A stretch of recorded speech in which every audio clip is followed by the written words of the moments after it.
எல்லா இடத்துலையும் கிழக்கு அல்லது மேற்கு நோக்கி இருக்கும் முருகன் கோவில் தான் நிறைய இருக்கு. ஆனா இந்த ஒரு பிளேஸ்ல, ஒரு இடத்துல மட்டும் வடக்கு நோக்கி முருகன் காட்சி அளிக்கிறார். அது எந்த இடம் தெரியுமா? குன்றத்தூர் முருகன் கோவில்.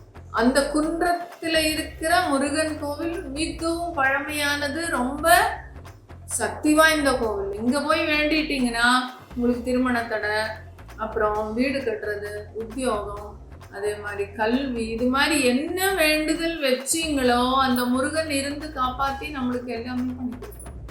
இப்போ முருகன் ரொம்ப இழிவுபடுத்தி மலைகளை எல்லாம் தன்வசப்படுத்தி நிறைய பேர் போராடிட்டு இருக்காங்க. ஹிந்து மக்களை அதை விட இழிவுபடுத்துறாங்க. ஹிந்து மக்கள், பெண்கள், ஆண்கள் எல்லாரும் சேர்ந்து இந்த கோவில்களை மீட்டெடுக்கணும். அதுக்காக முருக பக்தர் மாநாடுன்னு ஒன்று வச்சிருக்காங்க. அது எப்போ தெரியுமா? ஜூன் 22 மதுரையில். நாம எல்லாம் மதுரைக்கு போய் சந்திச்சு நம்ம குடும்பத்துடன், நம்ம வீட்டில் இருக்கிற எல்லா பெண்களும் ஆண்களும் எல்லாருமே அங்கே போய் எல்லாரும் அந்த முருக பக்தர் மாநாட்டில் கலந்து கொண்டு வெற்றிவேல் முருகனுக்குன்னு சொல்லி முருகனுடைய முக்கியத்துவ மக்களுக்கு எடுத்து சொல்லி நம்மளுடைய கோவிலை காப்பாற்றுவோம், நம்மளுடைய வாழ்க்கையை நல்லபடியாக முன்னேற செய்யலாம்.